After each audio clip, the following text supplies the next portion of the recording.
जय श्री कृष्णा मेरे सब हिंदू भाइयों और बहनों। आज जो मैं आपको बात कहने के लिए जा रहा हूँ, अब थोड़ा ध्यान से सुनिएगा। हाँ, और समझने की कोशिश करिएगा कि आज के हमारे भारतवर्ष की क्या जरूरत है, हमारे हिंदुओं की क्या जरूरत है, वो आप ध्यान से समझिए। ये मेरा प्रयास है सोए हुए हिंदुओं को जगाने का, और जो सेक्युलर यानी सेक्युलर जो हिंदू है उसको प्रखर हिंदू बनाने की। अभी टाइम आ गया है हमको सबको प्रखर हिंदू, हम लोग सब लिबरल बहुत रह चुके हैं, हम लोग सब सेक्युलर बहुत रह चुके हैं। अभी टाइम नहीं है लिबरल रहने का या सेक्युलर रहने का। तो इसके लिए मैं समझता हूँ कि बहुत लोग कोशिश कर रहे हैं, और मेरे से बड़े बड़े विद्वान, बड़े बड़े समझदार लोग ने भी ये पहले बोला हुआ है। तो मैं उसमें मेरा एक प्रयास मात्र है कि मैं आप लोगों के आगे मेरी बात रखूं और आप ध्यान से सुने, समझे, और उसमें आपके जीवन में उतारने के लिए कोशिश करिए। समय आ गया है कि हिंदू को हिंदू बनना ही पड़ेगा। जब तक हिंदू सेक्युलर रहेगा, हिंदू उदार दिल रहेगा, हिंदू एपोलोजेटिक रहेगा, तो हिंदू का कुछ भी होने वाला नहीं है। बराबर है। वो 5 वक्त की नमाज पढ़े तो धार्मिक कहे जाते हैं, और हम लोग सर पे तिलक लगाए, मुच्छे रखे, या अपना धर्म का कोई प्रचार करे तो हम लोग सांप्रदायिक हो जाते हैं। ऐसे कैसे? तो मैं आपको बताता हूं कि आप प्रखर हिंदू बनिए।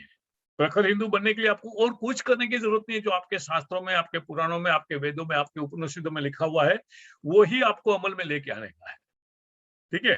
और उसके लिए कोई और कुछ करने की जरूरत नहीं। हम लोग दिल से बहुत उदार है, बहुत लिबरल है। वो अभी उदारतावादी, लिबरलवादी हमको बंद करना पड़ेगा। हमको अच्छा दिखने की जो बीमारी है वो हमको बंद करनी पड़ेगी। हमको अच्छा नहीं दिखने का है।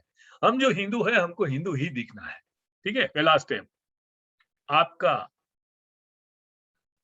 गली है, मोहल्ला है, एरिया है, गांव है, शहर है, तहसील, डिस्ट्रिक्ट, जिला, राज्य और देश, हिंदू नेता चुनिए। उनके पर्सनल बहुत गुण धर्म पे मत जाइए कि वो ऐसा है, न वो वैसा है, न वो वैसा है। वो अगर उसमें तो मार खाते हैं ना, हम लोग दिमाग लगाते हैं कि उसको एनालाइज करके फिर थोड़े हिंदू उधर वोट देते हैं, थोड़े हिंदू उधर वोट देते हैं, हमारे वोट बच जाते हैं। और वो एन मास वोट करते हैं। एन मास मतलब मस्जिद से या चर्च से बोल दिया।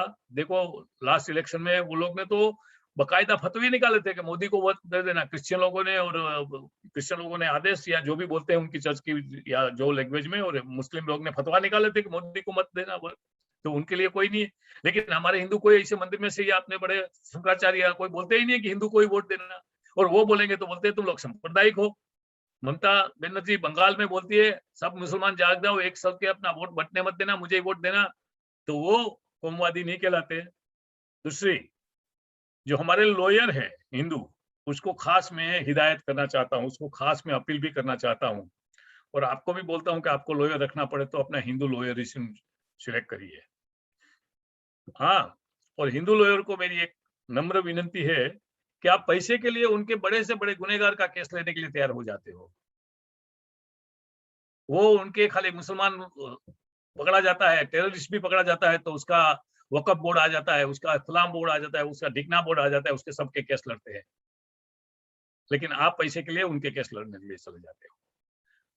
राम जन्मभूमि के खिलाफ हमारे केस लड़ने के लिए हमारे हिंदू भाई तैयार थे कि नहीं थे वो अलग बात है, लेकिन उनके लिए केस लड़ने के लिए हमारे हिंदू भाई लॉयर खड़े थे।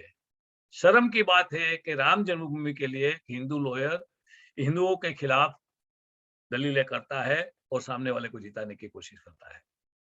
आपको कुछ काम करवाने का है, आपको इंजीनियर चाहिए, आपको कॉन्ट्रैक्टर चाहिए, आपको लेबर चाहिए, आपको कारपेंटर चाहिए, आपको इलेक्ट्रिशियन चाहिए, तो आप सबको हिंदू देख के ही उसको, क्योंकि वो तो देखो, मैं बताता हूँ आपको एक सही एग्जांपल जो मैं जानता हूँ और मैंने रिसर्च किया है इसके ऊपर।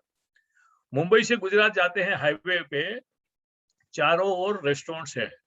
हाँ, अच्छी अच्छी रेस्टोरेंट है, शॉपिंग मॉल जैसी रेस्टोरेंट है।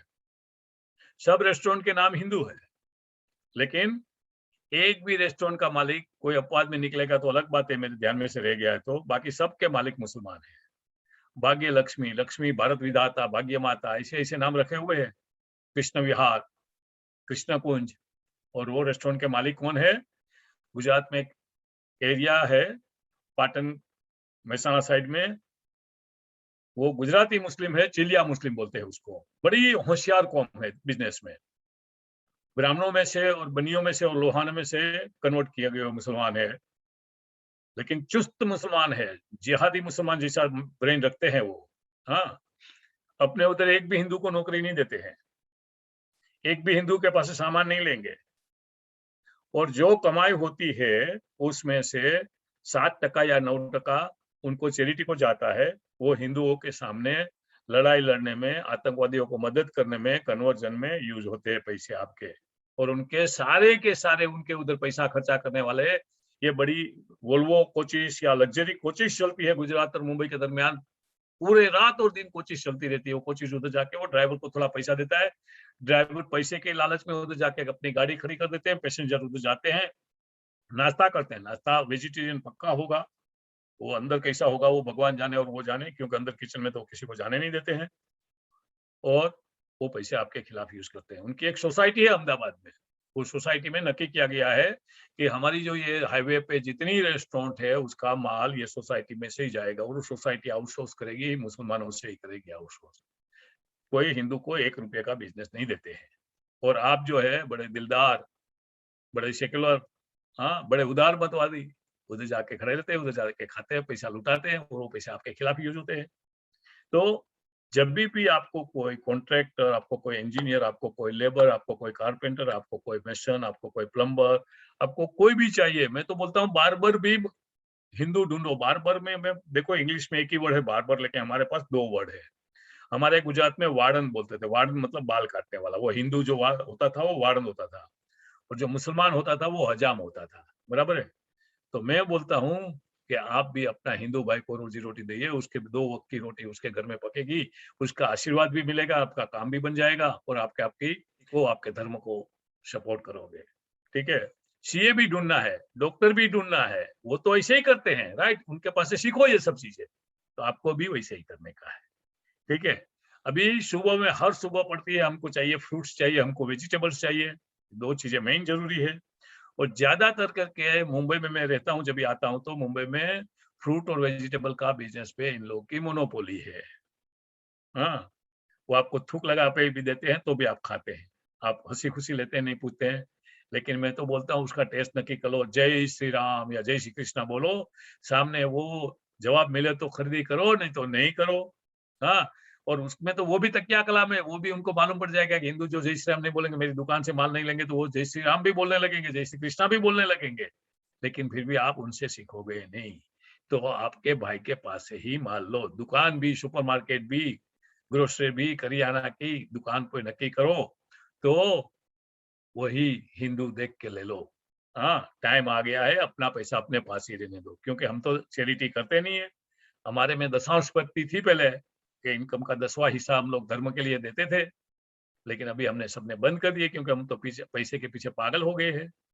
तो ये कुछ हम करते नहीं है, लेकिन अभी टाइम आ गया है कि ये बात भी आपको अमल में रखनी पड़ेगी। एक बात खास मैं अपने हिंदू भाइयों बहनों को बताना चाहता हूँ कि अपने धर्म पुस्तकों का अध्ययन करिए। जितना ज्यादा अध्ययन करेंगे इतना ज्यादा मालूम पड़ेगा। उसमें कोई शर्म मत करिए, तिलक लगाइए उसमें शर्म मत करिए, अपना हिंदू ड्रेस पहनने में शर्म मत करिए, पूजा पाठ करिए। हाँ, लेकिन वो पूजा पाठ मत करिए कुछ लेने के लिए। भगवान को लालच मत दीजिए कि भगवान आप लॉटरी लगा दोगे तो मैं आपके लिए ये करूंगा, आप ये करोगे तो मैं आपके लिए ये करूंगा। ऐसी पूजा पाठ मत करिए। आप हिंदू है, आपको हिंदू के हिसाब से अपने बच्चों को सिखाइए, अपने धर्म के बारे में बच्चों को बताइए, अपनी संस्कृत भाषा के बारे में जानिए। ये सब बहुत जरूरी है आदर्श हिंदू बनने के लिए। ये आप करिए, और अपने बच्चों से, अपने सगेदारों से, अपने रिश्तेदारों से करवाइए। हाँ, और ज्यादा से ज्यादा हिंदी शब्दों का, संस्कृत शब्दों का, और अपनी जो मातृ जबान है उसका प्रयोग करिए। उर्दू का, अरेबिक का, फारसी का प्रयोग करना बंद कर दीजिए। जय हिंद, जय माँ भारती, जय श्री कृष्णा। आपका धन्यवाद। आपको सबको एक विनम्र विनंती है, आप हमारी चैनल को लाइक करिए, शेयर करिए, दूसरे को बताइए। तो यही तरीके से आप सनातन को, भारत माता को सपोर्ट कर सकते हैं, क्योंकि हम दिन रात भारत माता के लिए और सनातन के लिए काम करते हैं। हमारी चैनल को सब्सक्राइब करिए, शेयर करिए, लाइक करिए, दूसरे के साथ हमारी चैनल को जोड़ने के लिए रिक्वेस्ट करिए। जय हिंद, जय माँ भारती, जय श्री कृष्णा।